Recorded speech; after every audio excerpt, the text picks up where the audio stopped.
I don't think I ever planned to start a circus. I didn't know where or how, I just saw it, clear as day, and it was me flying in a ring.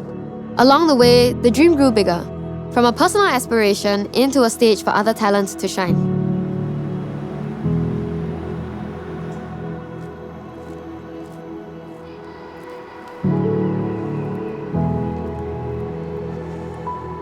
I grew up second of 8 kids.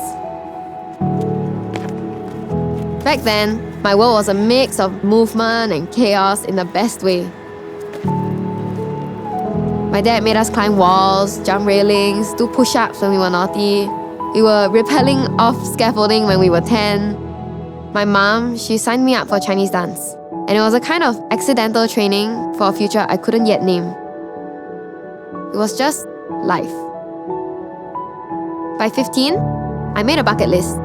And somewhere in there, written with no clue how to even begin, I wrote, be in a circus. Not watch a circus, be in one.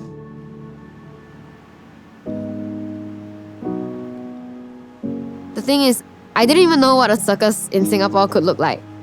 There weren't any local schools or real pathways back then. So I did what I could. I trained myself. I studied dance at NAFA, but it didn't give me what I was searching for. I tried to sneak acrobatics into my choreography. I practiced handstands in empty studios. I told my teachers, I want to do circus. They said, we don't know how to help you. So I found my own way. I flew to Australia every chance I got. I worked in cafes, bubble tea shops, I taught dance, pulled long hours just to save for training trips. I go, I train, I come back.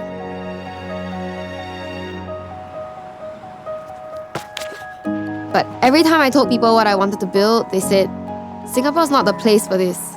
There's no market here. You should go overseas. And they weren't wrong. It wasn't common. But I don't think that means it can't be done. And maybe it's the way I was raised, with scraped knees, big dreams, and a bit of defiance. The more people told me to give up, the more I wanted to prove them wrong.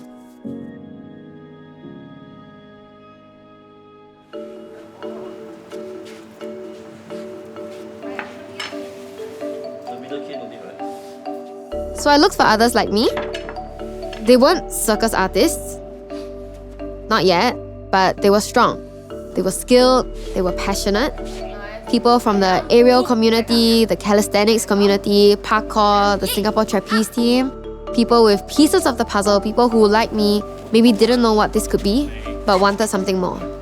Some of us worked full-time jobs, but then we show up late at night just to train. You just hold your hands under.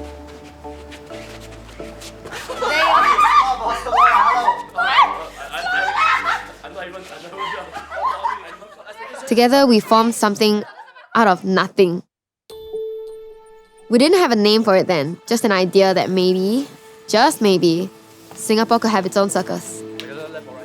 Not a copy of something from overseas, but something rooted in who we are. So we trained outside, in playgrounds, we trained in void decks, we trained in halls with leaky roofs. No mats, no mirrors, no one watching.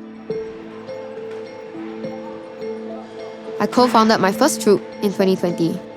We trained 5, 6 of us, different disciplines, and I gave them a rough pitch. I said, let's train, let's see if we can even perform, let's see if this even works. Okay, ready? Okay, going up.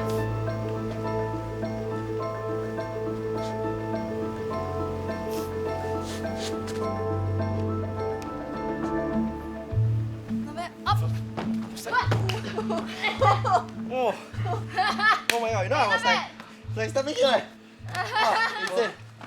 Oh. Good job, good job, good job. Good job. Oh. Not bad. In 2021, we made a digital show. In 2023, it was a small theatre. In 2024, we filled Marina Bay Sands. That night, there were 38 cast members, almost all Singaporean. Fire spinners, aerial artists, acrobats, live musicians. And we made it funny, and we made it local. There was a scene where 3 office workers were fighting for a seat on the MRT. We had a ringmaster who speaks perfect Singlish. Everyone loved it. And I realized we don't have to water it down.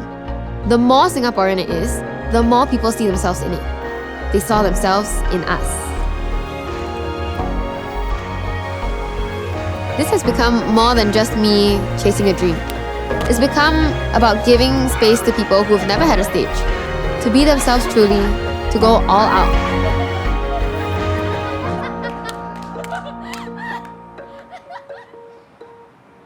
I want kids here to grow up knowing you don't have to leave home to be bold. You can build something right where you are. Until then, we keep training, we keep flying, even when it's scary. Because that's what the circus is. You leap and you trust that you'll land.